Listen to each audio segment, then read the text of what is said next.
Welcome to the podcast where passion and purpose collide. We are on a mission to interview women and the occasional token man about how their passion and purpose have collided to create healthy relationships and profitable businesses. I am Elizabeth Denham here with Rebecca Monet. We are the founders of the Coterie for Women. Rebecca, how is your week?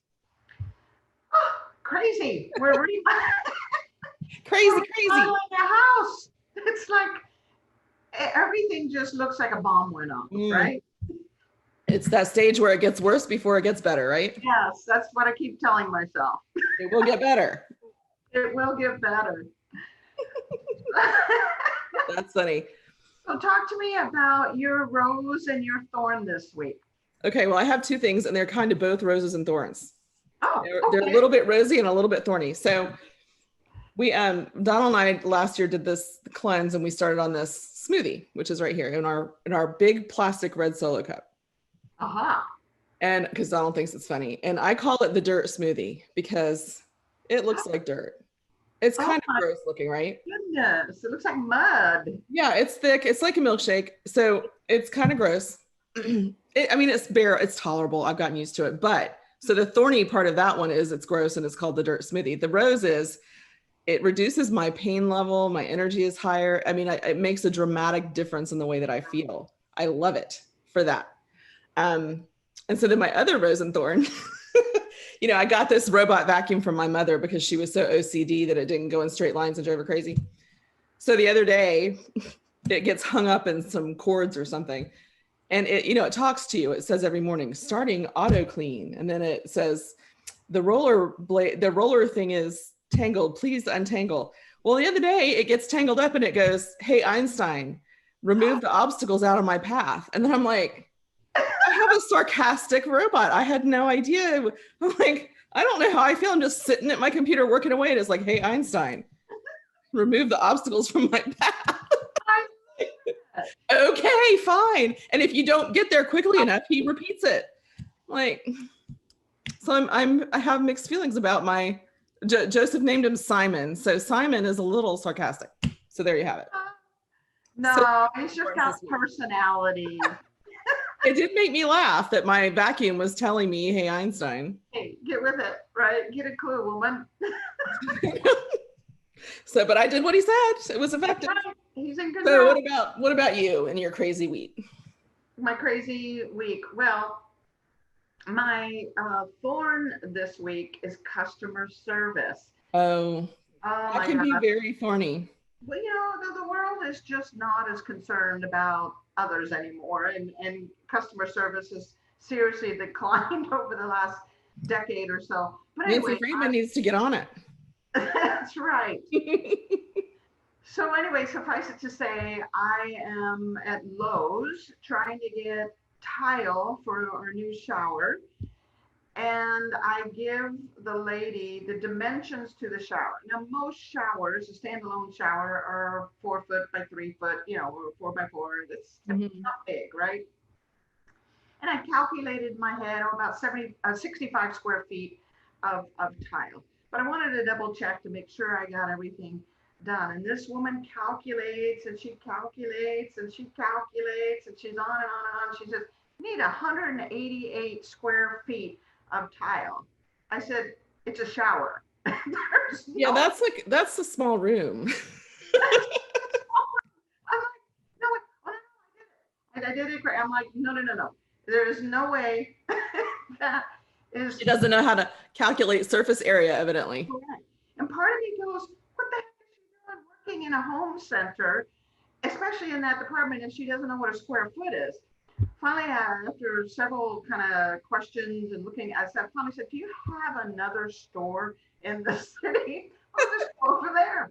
So I ended up just going to a different. So you left the store and went to a whole different one. You couldn't.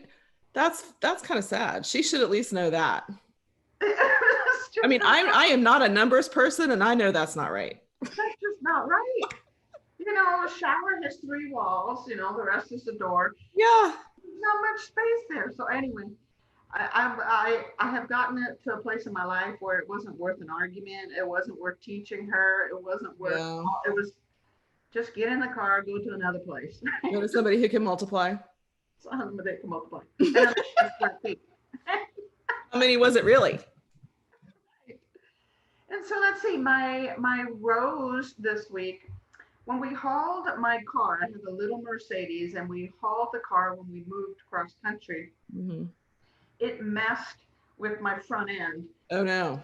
My car. So it's like a massage. You're driving the car and the car is shaking. It's one of those things where you put the belt around your hips and it shakes your fat off. Yeah. Well, I was thinking, why don't they do that in cars? Why don't they create a massager? And Yeah, they have a heated seat. they have heated seats. Why not a massager? Right? I thought it was a great idea. So it's shaking, shaking, shaking.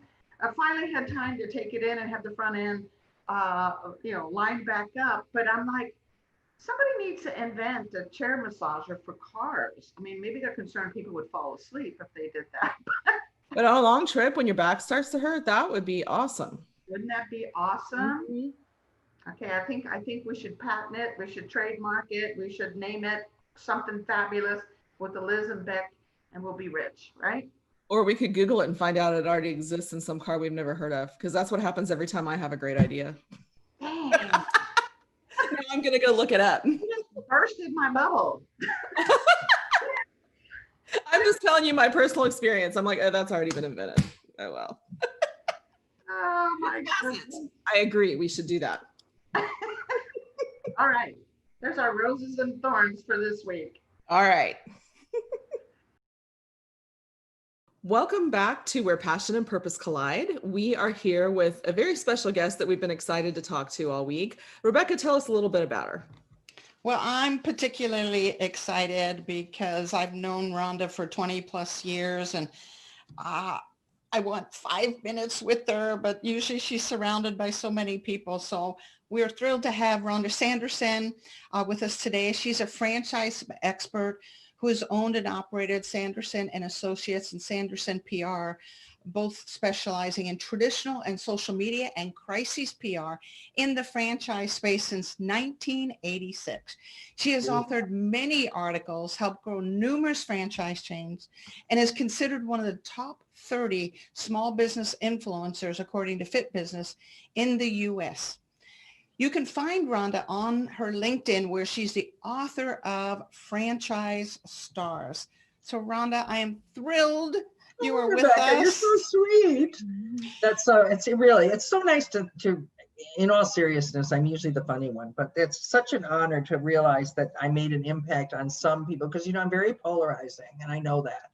I mean, you either love me or hate me, but I love for women to see, all they can be too, and not be afraid. In the beginning, it was very, very dicey to go into the IFA things in 1983, and you had a real lot, and I'm not afraid to say it, you had a real lot of men who were the kind of men that didn't want women coming into anything, or wanted to treat you like you were the waitress.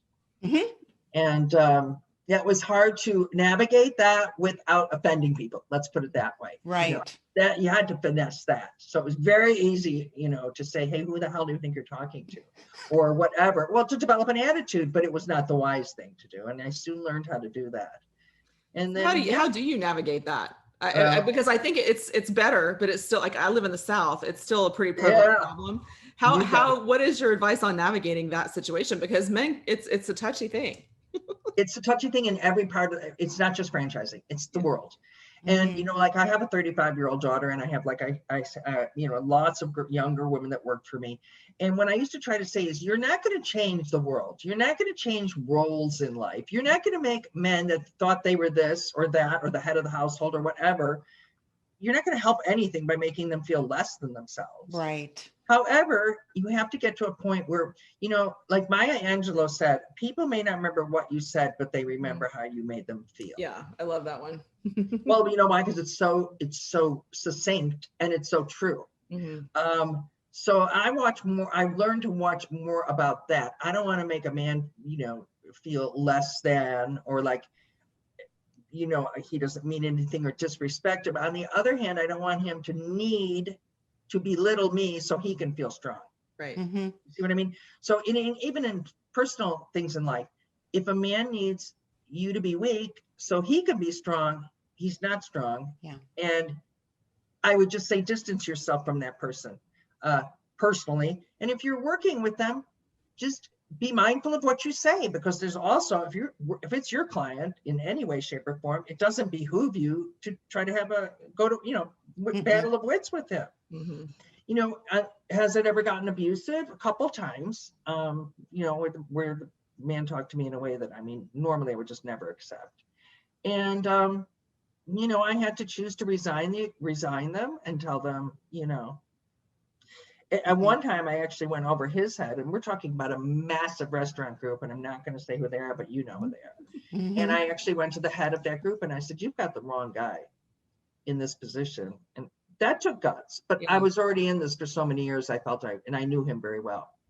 And he said, well, I'm sorry what happened between you two, but you know, he's the right guy for the job. And 2 years later, he was gone. Hmm. He went to another very big food franchisor, and he was gone from there in a year.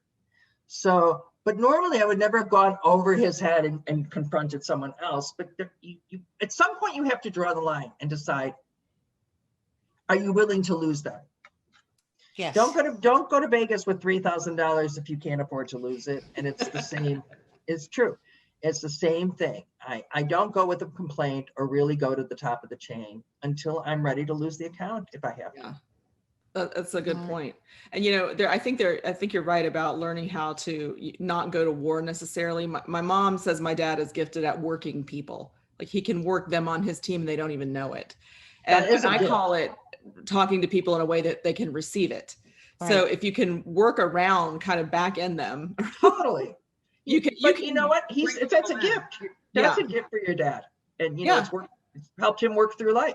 It is. And it was a good model for me to understand how to avoid some of those conflicts, but still get what you want. Exactly. So when you say you were polarizing, did you start with that kind of personality at a young age, or is that something that you grew into as you matured and became more and more confident or successful? Or it's not confidence that does that to you, is what I really learned. I did have to battle for every single thing to be heard in my household. I had a very, very strong, controlling father who was totally the 50s father. He had 3 daughters, and his whole theory in life was, and he'd say it out, you're all pretty, you'll all marry wealthy men, and there's no need to go to college, and there's no need to, and he said, just learn to keep your mouth shut. And that's how I was raised. Thank God he's gone, because I feel like I would never want him to hear this, but it molded me. It molded my 2 sisters. I had an older sister who died very, you know, at 60 years old, and a lot of it had to do with what she went through in life. And I have another sister who's a motivational speaker, but you can't believe what she went through to get there. It was more about pulling herself out that she took, you know what I'm saying? And with me, I was the angry one. Yeah, well, you know, I had the higher IQ of all 3, and I only heard that through the wall one night. And my parents say, we'll never have to worry about her. She's smart. And they never did worry about me after that. So I missed that too. But it did drive me to fight battles that I later found out, you know, you didn't have to win that. You know, you didn't have to say that. But yes, at an early age, I wanted to say to my dad, you're being unjust, or whatever the word is and I think that's where my polarizing came out, because I just wanted to be heard. I really didn't expect anything to change. But it's helped me in my career. For example, some of my clients have me on their website as the go-to person for media, which I've been recommended. I end up getting a lot of complaint calls because it's just the only thing up, you know, up there for people. But they just want to be heard. And because I've been through that, I realized the client really didn't do anything terrible. It's this franchisee, and I'm going to sue you. And in the end of the call or the end of the email, you know, back and forth, we're friends and we understand each other. And almost every time it's just that they wanted to be heard. Yeah, I think we all want to be heard. We all want to be significant in some way as individuals, and then of course as businesses. And oftentimes there is misunderstanding or misperceptions. And a lot of what you do is allow them to have a voice and to do so in a way that's honest and authentic and tells the whole story. So this background that you have where you didn't feel heard and there was this injustice, this perceived injustice, is actually led you to a incredible career in public relations and crises management and all of those things where your pain, you understand when somebody else is feeling it also. Can you give us a little history, Rhonda, of how you ended up in the franchise space as the original PR guru? I don't know about that, but yeah, well, first of all, Nick Nianakis, who you may know very well from the great, he once told, when he wrote his book, The Franchise MBA, he called him, just to your point, he called me and he said he wanted me to be part of the book or something. And I said, why? And he said, because I didn't really realize. And he said, don't you know how much empathy you have and that you have such a high emotional IQ? You do. And I said, Nick, do me a favor and don't newfangled terms like technology. But when I went, well, hold on, let me Google that. But but I understood what he meant, and I think my talent in this, I understand the franchisee because I'm a small business owner. I understand the customer because I'm an ultimate customer. I understand the franchisor because I was trying to build something too. So to have those three, I think that just helped me to understand each viewpoint. I think, just inadvertently helped me, be there for everybody. So the franchisees really liked calling me and talking to me. And then the franchisor might think, well, she has a bit of an attitude sometimes, but the franchisees love her. And a lot of my attitude was, don't treat that guy this way. Give him what he needs. Big deal. It'll cost you 80 cents. That kind of a thing.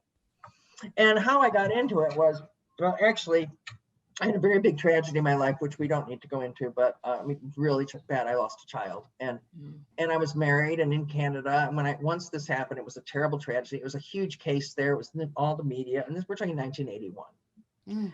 And I came back here to Chicago. I was already 31, and my best friend had a PR firm because she was a famous model here. And when I came back, she said, you have to meet my PR guy. She said, you should work for him. You have a gift of gab. You went to journalism school. Come on, let me introduce you to Steve. And it was Steve Simon. And I know you know that name, Rebecca. Right. And there were only four of us. When we created, the four of us in Steve Simon's office created the franchise space. And that was because, funny story aside, some guy comes in and says, I've got this little photo thing, and I'm going to, I want to franchise it. And we all said, oh, that's nice. None of us said, what the hell is that? So when he left, he said, here's what I want. I want PR where I can sell it in other states and we all went, okay, that's fabulous. When he left, we went, what the F? What are we going to do? And so, and Steve was much the leader. He goes, you never say no. He's from New York. He goes, we'll never say no. You don't say you don't know. We just do it afterwards. We'll do it. So sure enough, you may remember Diane Schrago. I don't know if you remember who she was, Rebecca, and Betty Hockner. And those were the people that were there. And we figured out how to tour this guy around the country. And it was called Photo Flash, not Photo Mat. Photo Flash. And they were kiosks on the end of a pad, of a shopping center that sold not only, film and developed film, but news and like gum and candy. You know what I mean? It was a really cute little, frankly, I wish something like that would come back, but there's nowhere to put them. But it was like a newsstand / film development / have a candy bar. So we had to figure out how to sell those. And so what we did was we just went to all the media. I need a Hail Mary for this, but we had to figure out a system. So we would send him on tour. We sent him to Columbus, Ohio, got the Columbus paper to talk to him, got the Columbus radio station and one TV station about this whole amazing new thing that was going the way of McDonald's, by the way. That was our pitch for franchising. I love it. We in every state or whatever major market, we did this tour for him, and that's how we started. And once we realized that they were getting, and let me tell you, it cost $600 for a plane trip there. It was very risky. And the one we finally did that with, that it really worked with, was Fred DeLuca and Subway. Yes, I remember that. Yeah. So you know, there were many in between, but we found this system and we just used it. You know what I mean? And like I said, once it hit somebody as big as Fred would come into a town like St. Louis. I had contact at the biggest radio station. In those days, it was all context and it's the relationships. Jan Michelson, I even remember his name. He was a huge top radio. And Fred would come out with sandwiches and he'd say, we're looking, you know, we want to maybe get 100 units. And he ended up with 1,000 units. So that was like 1983, I want to say, you know. So that's the story of how that started. I love that story. Isn't that a great story? Yeah. And it's interesting because you kind of alluded to something that I wanted to ask you about anyway, this wonderful history of what I would have considered traditional PR, which was about the context you knew and telling the story and face to face and all of those things that you did both for Fred DeLuca and his company and for this photo flash that you were talking about. So two men in a truck. One day had one man in a truck. They had one man in a van. I used to say to her, I go, remember when you had one man in a van? She goes, Rhonda, we never had that. That was Mary Ellen Sheets, the founder. I love her. Go ahead. Yeah. Sorry. So talk to us about this evolution of PR. I know it obviously has changed with technology and other things. The positives, the negatives, your perception. Tell us about that. Yeah, well, the internet, you know, that's all I said to say. Goodbye. This conversation's over. The internet. But when that started, it still wasn't very popular. Of course, it was online was nothing, and you better be in print. And the problem is around the same time, newspapers started flagging it just in sales, but it took a while. I would say it took a decade really for it to completely turn into what we call now a content-driven business and not a who you know business. So, you know, in the olden days, my daughter goes, back in the day, right, Mom? I go, shut up now. I'm taking your car away. But what that means is, you know, you could call your guy at the paper. I had contacts everywhere, every magazine, Nation's Business. I don't know if you remember that magazine, but and Success, every month, the franchise section was all my people. I mean, but at that time, Fishman wasn't around, you know, the other firms hadn't started. They kind of all spun off of me, or not. I mean, I'm not bragging. I'm saying many of them spun off from then first Sherry and then her people. But then a lot of people got into this space recently. But in that time, it was me and John Hayes at the time, and I was far superior to him, and I don't mind saying it. So we agree.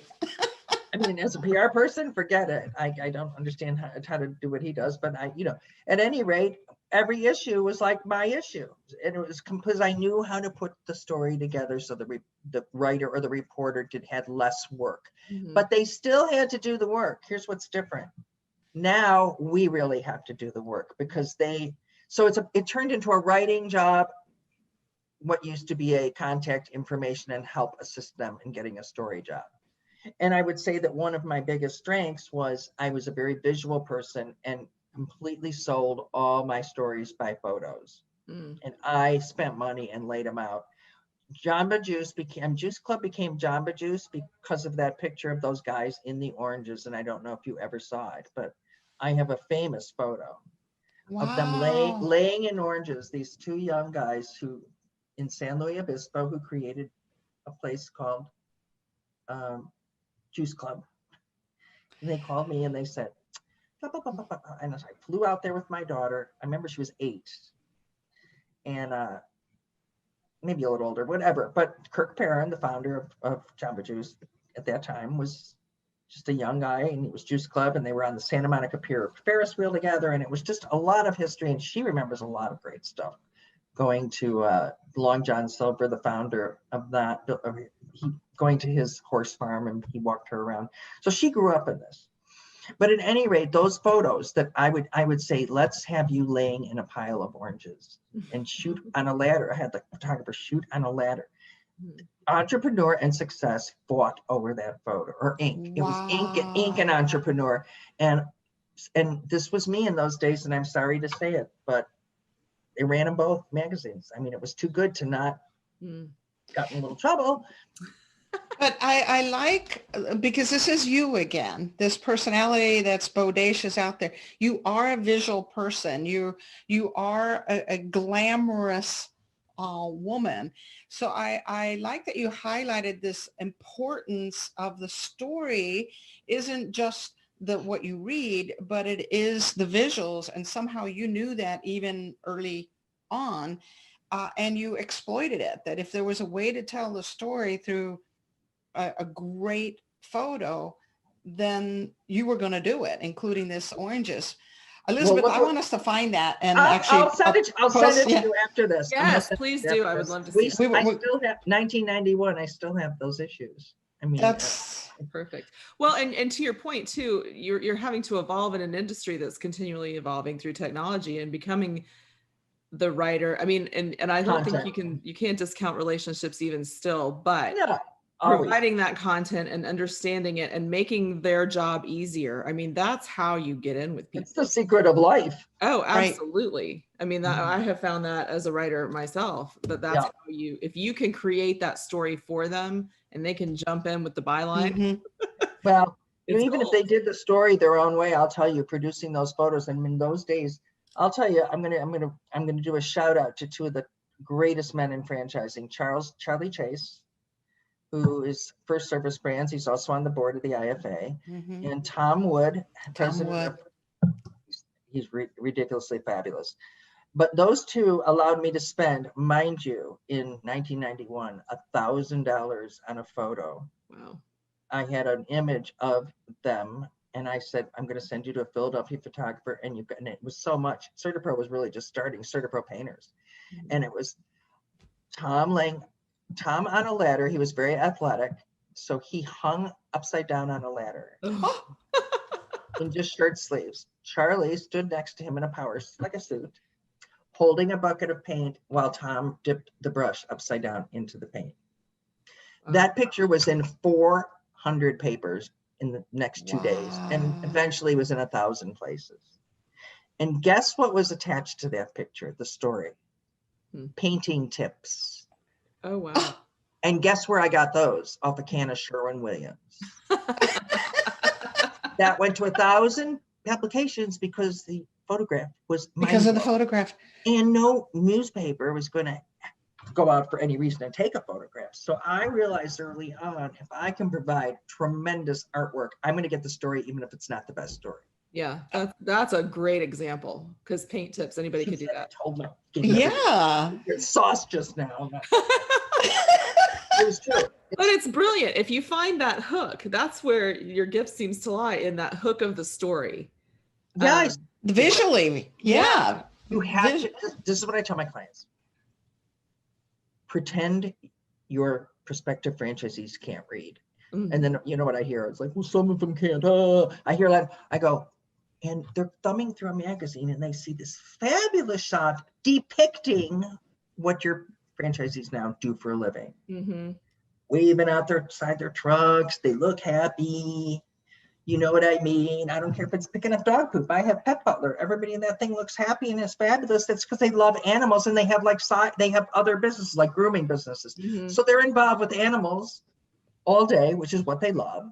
Right. And, you know, the poop scooping is a side thing. They've got an adorable truck, but the pictures look fabulous. Mm-hmm. And it brings that emotion. Oh, dogs. Right. Yeah. You know what I mean? You have to try to use your artwork. Well, that's what makes people feel. That's right. Mm-hmm. And then once you get that, and then they start reading, and if you can create that feeling as the continuation of the story through the words, that's where the gold lies, right? Yeah, turning tragedy into triumph is one of my big angles. And I love that. There's not too many people that haven't had something happen to them. Mm-hmm. Yeah. So it's the first kind of franchisee I look for is someone who's had one and doesn't mind talking about it. Yeah. You know, and some of them are more horrific than others, but you know, it's an uplifting story, and it shows people you can overcome anything. You know, it's inspirational. That's what PR should be, is you know, in my opinion, is not a sales tool, but an inspirational tool. Yeah. Well, it's humanizing those people so that you can relate to them. Exactly. Right. Yeah. And I think as a culture, as a society, we like the overcoming story. We like the underdog story. We like the David Goliath type of stories. And if 'Cause we you can do it too then. Yeah. I right? can do it too. It makes, if they can do it and they're an average Joe, then I can do it. Right. So I think it is definitely something that was relatable, and it's something that we love those stories because as you said, it's inspirational. It's going to let us take a risk. In this case, buy a franchise. It's going to let us take a risk because somebody else did, and they Well, they overcame. identify with a franchisee. I always tell my clients this too. Well, I want to talk about this. I want to talk about how we discovered this. And I said, why don't you let your franchisees talk? Because those people who are going to buy are more them. It's, and the way I always identify with that was, I'm a small business owner. What would I pay to have, would I pay 7% to have a lot of back office support, or to have somebody say to me, what the future of these pretzels, the pretzel industry is? It's here. And that's how you decide if you can identify with the franchisees, and they do. They identify with me a lot because I talk to them in small business language. Not the franchisor who has all these funds and or maybe not, but you know what I mean. Yeah. Yeah. They're operating at such a different level. Yeah. I agree. I totally agree. Oh, I love it. I hope Elizabeth's been taking notes. She's our note taker because you've given a point after point of advice in terms of PR and marketing here. Hey, baby. Yeah, he's not staying out of this. So I want to actually talk about just that. You got a huge heart, both for younger women coming up. Women just flock around you. And want to learn from you, want to be like they want you. my jewelry. I think they really just want my jewelry. Well, as you can see, we are honoring you today by blinging up. I see. I love it. Nice set. Okay. So, and then you have this incredible love for animals. So you talked about Nick Nianakis pointing out this empathy that you have, but you also have incredible affection and love for women and wanting to help women and for animals. Can you address that a little bit, where that passion came from, how you're expressing it, and what makes everybody just attracted to you, either wanting to emulate you or wanting to learn from you? Well, that's a real sweet and very flattering profile. As far as the animals, let me get that out of the way first. I love animals because, I don't know because, but ever since a child, I would save anything I found. I do have this tremendous, shall we say, I can't stand to see anything suffer. I won't even swat a fly. I mean, nobody would believe that of my tough nature, but it's more about, not the poor fly has feelings. Here's what I truly believe. I'm not a pretty religious person, but I believe that we were all put here, and who are we to take another life away? What makes us think that deer should be shot? Is I get in the days when it was about food, and I get all that stuff. It's, survival of the fittest, and I get that, but that's not the way it is anymore. If anything, we should be getting a little more fit and not surviving so much. So I can't stand anything suffering. You know what I mean? Yeah. I can't stand the thought of a helpless creature, even a baby or something that you can't explain to them. I'm sorry it hurts, but this is why. And see, that's how vulnerable to me animals are. They're terrified sometimes. I can't even tell you how much the planet being in trouble means to me. It actually makes me cry. Almost every extra dollar I have goes to animals. And I mean, it's considerable amount to wildlife funds, to dog rescues all over the world. I just did one in India I sign up for life. It's a monthly donation for life. So I feel like you have to have some impact. The California wildfires drove me insane to the point where I was in tears every night. It was about the animals, so I mean, I hate this happening to the trees. I hate more that we're not acknowledging that we do have, I don't care what anybody says, we do have an impact on this planet. So as far as animals, I just always love them. And as far as the girls, I will tell you, I don't always love them. That is not the truth. Different story. But it's Humans not are harder to love sometimes. It's not. It's not necessarily that I'm like, oh, look at that little girl, I think I want to help her. That's not it. But I have been 23 and 24 and been in a place where I always say to my daughter and those young girls, you have a fork coming up in your road. I want to help you make the right, if they want it, Mhm. choose the right fork because it'll affect the rest of your life. Yeah. That happened to me. And so I just assume, and I'm only really do that to women who seem to want it. I mean, I'm never just walking up to somebody and saying, hey, let me help you with the fork in your road. You know, it's just sometimes the girls that work for me were just special. And some that left and went on to bigger things. I mean, I'm close to them to this day. You know, we exchanged children's stuff with each other. All their kids have, I mean, my first vice president married a client and I was furious with them. Now they've got like 15 and 16-year-old kids. And I'm like, that better have worked out. Let me tell you. So, you better be madly in love. But I do feel I have an empathy for someone who struggles. Mm. Or something that struggles. Yeah. That So I was may going to be- ask you when you see someone that you want to step in and help or guide, what is a quality that sticks out to you as something that attracts you to that person? It usually doesn't happen that way. They usually come to me for it. Okay. To be honest with you, I really never You don't look at seek it out as anyone. much. No, I never seek them out because to be honest with you, I have enough on my plate. Yeah. But who do I choose to do that for? Mhm. Of the many that come to me, the quality I think I see the most is they have the potential to be everything they want to be, and they have the drive and the discipline. Yeah. They just have some kind of, like we all do, some kind of issue inside that they haven't learned to overcome yet. Very common at 27 and 28. You know, you're not the same woman, and even at 40. Yeah. You know, I'm 7. I'll be 70, and I'm next birthday. It's soon, and Wow. I have to be honest with you. I'm just now learning lots of different lessons. Yeah. Never stop that too. Never stop being open to that.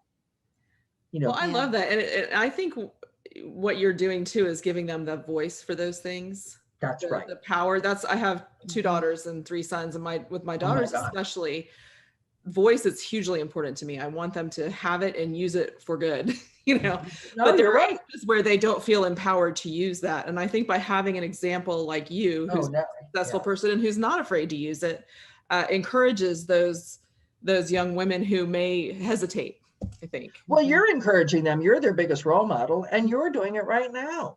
You know, that's it. And I also think that if they want it, they are going to seek someone like me out or someone like you out, or they're going to choose who's, you know, and I don't think they come and go, hey, Rhonda, can you help me do my whole life? It doesn't happen that way. It's a very organic, you know, maybe you go out to lunch with them or something. I've had many people, I can't even count them, call me or email me and say, I'm in the Puppy Mill Project. I'm the head of we want you to be the voice for media. And I have to turn a lot of things away because it could break my heart. B, waste my time. Yeah. C, put me in jail when I try to kill an abusive animal person.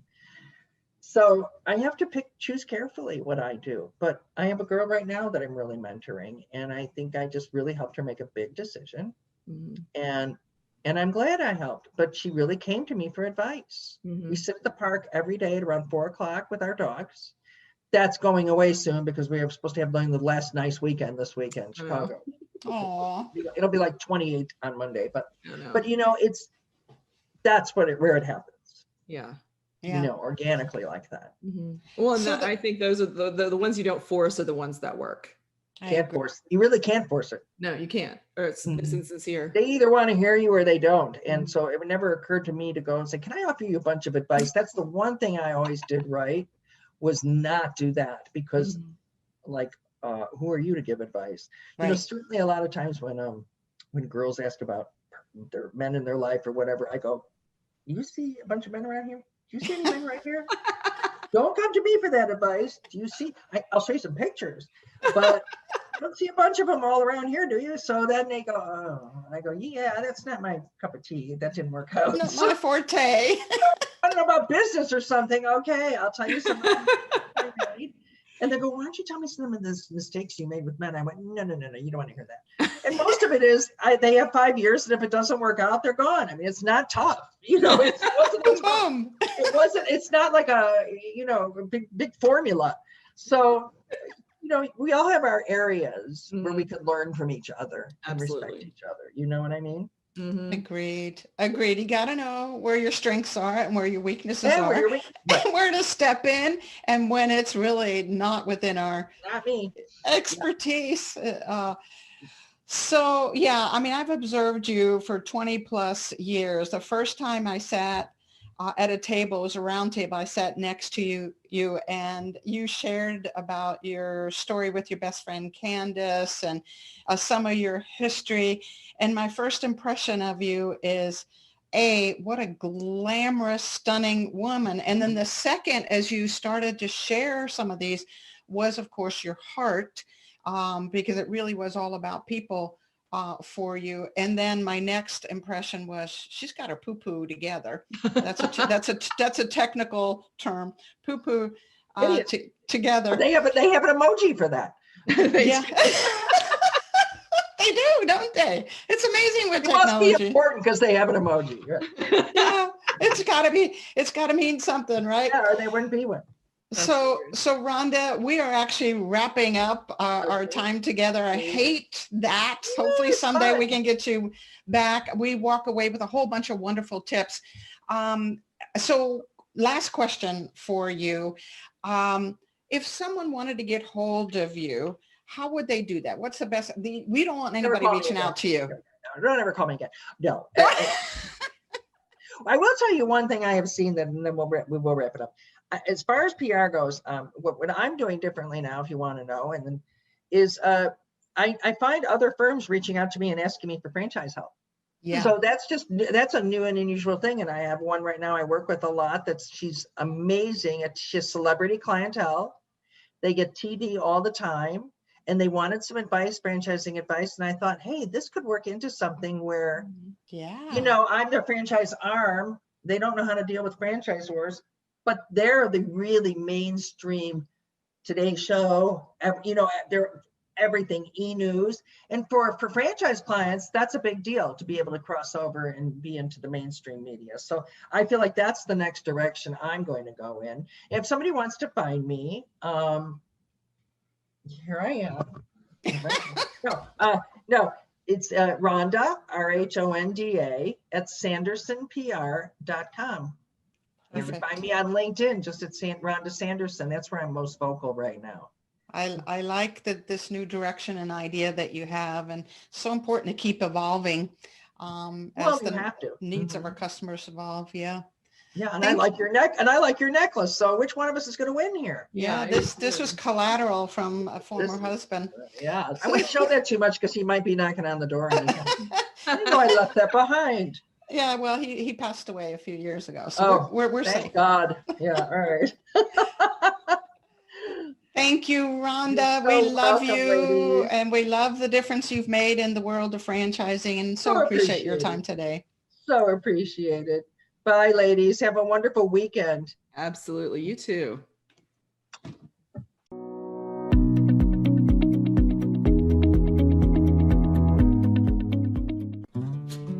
What do you think is the #1 challenge for franchisors? You got it, getting the right fit franchisee. And as you know, poor fit franchisees are often poor performers. Poor fit franchisees cost more to train and support. Poor fit franchisees are rarely satisfied or compliant, which can lead to validation issues. Not a good place to be.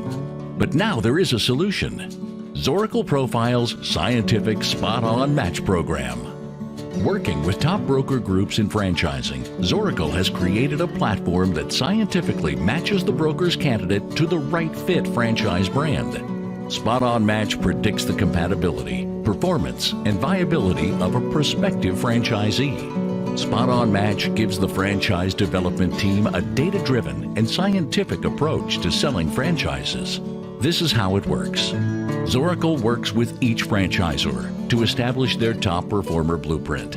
This research assesses current franchisees to determine the key psychographic indicators that separate high performers from mid to low performing franchisees. The final result of the research is the brand's Eclipse report, which compares prospective franchisees to a franchise system's high performers. Finally, brokers are running a spot-on profile on each of their franchise prospects. These profiles are then scientifically bumped up against the franchisor's high performer algorithms, and the match process begins. Dashboards are built for the franchisor and the broker to make sure the process is smooth and trackable. Right Fit matches instantly. Find out how you can be a spot-on match member. Save time. Stop guessing. Start matching. Call Zoracle Profiles.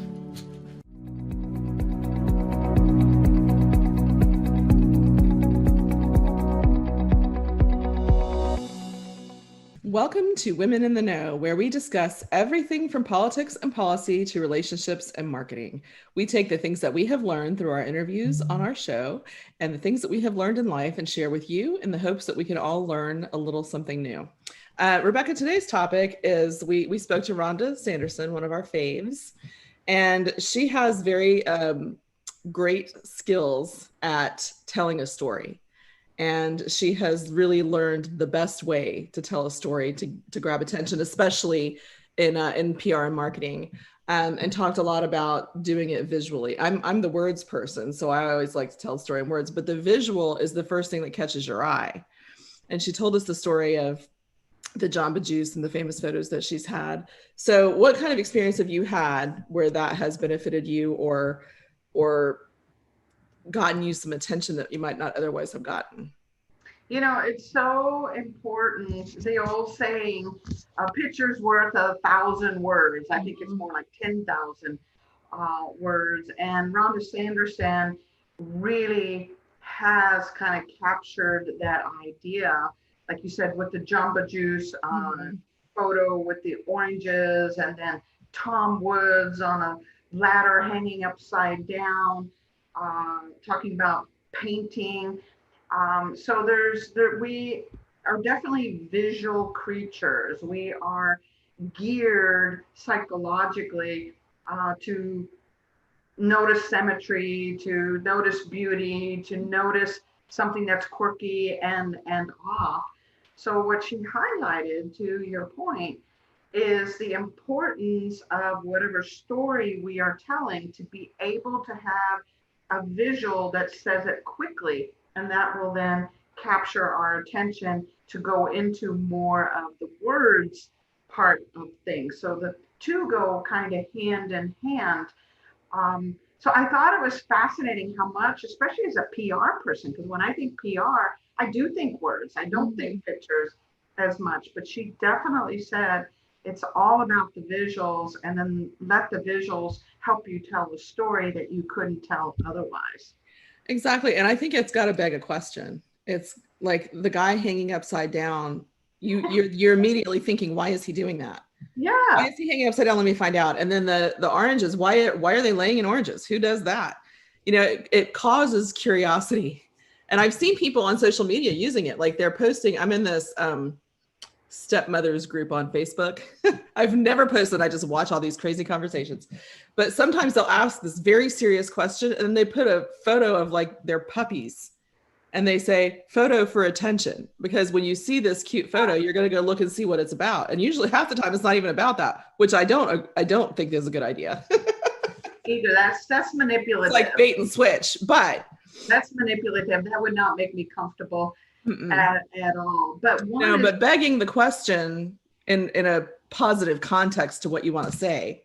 Exactly. Highly effective. And the oranges and the hanging upside down on the ladder, that was, like you said, curiosity. Our brains are indeed designed to ask questions and go, what the heck, right? What is this all about? We want to know. We're pulled into it. It's excitement. And a picture can definitely do that, where then we can hear the rest of the story by reading it or listening to it or whatever it is. So I thought her point was just, she knocked it out of the park. Mm-hmm. And it made me rethink, both with the franchise woman and the coterie and Zoracle, what can we do better? And I'm sure our listeners are thinking the same thing, to visually create that kind of curiosity that draws someone in and tells a story, or at least makes you get the headline of the story by seeing the picture and then want to learn more. about this franchise opportunity or about that person or about whatever is going on in that picture. Yeah. And I do think we have some exciting visual things coming up that are going to look pretty cool. We've got, we've seen some new graphics with our hump day happy hour with the camel. And, I think we have some ideas for our guests coming up that are going to be hopefully making people click. Yes, exactly. I'm excited about them. I hope other people will be. Yeah, I'm excited too. So we are on a visual warpath. We are. We are on Rhonda's team for visual excitement. Exactly. Love it. All righty. Well, that's Women in the Know, at least for today, until next week when we answer more questions. Exactly. And if you have some amazing photo or graphic that you have used to great success, put it in the comments and let us see it. We'll share it for you. The Franchise Woman is a bi-monthly digital magazine that empowers women as they navigate the franchising industry by providing relevant news, tools, advice, and inspiration. We are a resource for women who are seeking to own their own businesses, improve their existing businesses, find creative solutions, and take advantage of franchise opportunities. We feature women in the business who best exemplify our ideals and have something to teach our readers. In addition to our exclusive articles relating to the female entrepreneur, we also feature brands that are geared for women. Women have become the fastest growing sector in business ownership and have become a powerful, influenceable force fueling the economy. The Franchise Woman will give you the news that is relevant to you to help you navigate the path of successful franchise ownership. By women, for women, and about women. We are the Franchise Woman. Join us today at www.thefranchisewoman.com. Welcome to Ask Beck and Liz, where no topic is off limits.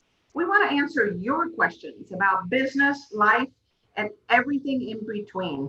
If you have a question for us, send them to ask@beckandliz.com. That's ask@beckandliz.com. So our question this week, Elizabeth, stems from our conversation with Rhonda Sanderson at Sanderson PR. And it was kind of obvious when we were talking to her how she took a difficult childhood and the pain of that childhood and then the struggle of it all. And she basically turned it into a positive, kind of the idea that you and I were talking about a little bit earlier, turning pain into power, specifically this side of her that felt as a child with a very strong father that her voice was never heard, that she couldn't express herself.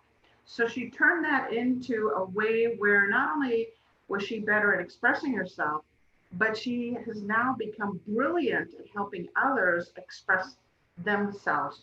So I just thought it was a wonderful, that pain to power idea, the struggle and the gift idea. What were your thoughts when you were talking with Rhonda?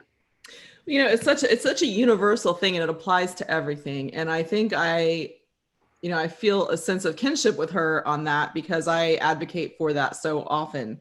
And talking about voice and using it and using whatever those things are. When I got divorced,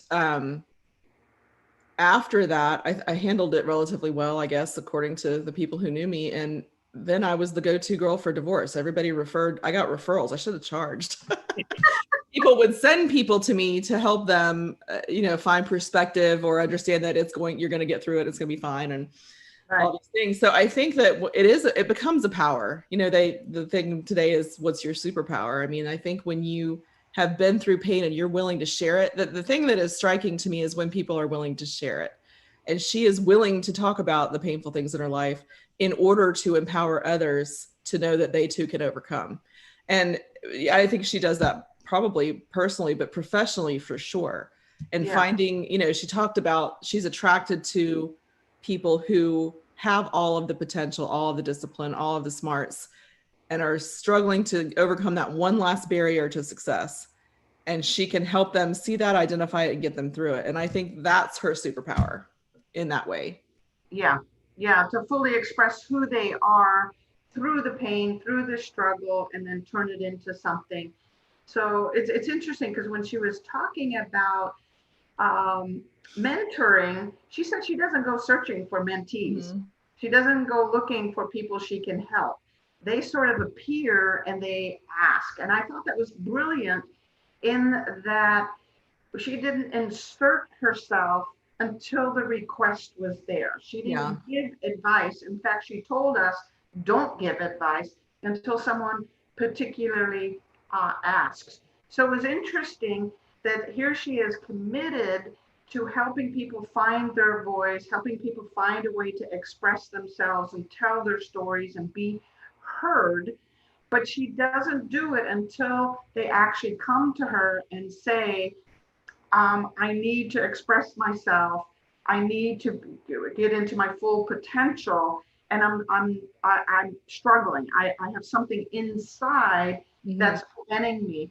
And she has this eye for that. She has an eye for talent, but she also has an eye for what is it emotionally, mentally, psychologically that's preventing that woman or that individual from stepping into speaking their truth and being fully who they are. Then and only then does she step up and say, okay, I'm going to help you. I'm going to help you overcome what's going on with you internally, just like I have overcome what was going on for me, which made her then this fabulous PR person. I wrote a note when I was reviewing her recordings that says soft heart, tough exterior, which I think personifies that quality. She's this tough cookie, but she's got a soft enough heart that she wants to help someone through that struggle. So I think I love complex people. Me too. Yeah, interesting people, eccentric people, and how that works. Where they're multifaceted, and she is definitely multifaceted with this tender, empathetic heart, but at the same time bold and willing to put someone in their place and tell it the way it is. And there's definitely these two sides of her that make her who she is. I love it. Me too. We can learn a lot from Rhonda Sanderson for sure. So much, yeah. So I want to thank everyone for joining Elizabeth and I today, where passion and purpose collide and profits are made and relationships are forged. This is Beck and Liz signing off and wishing you another purpose-filled and profitable week.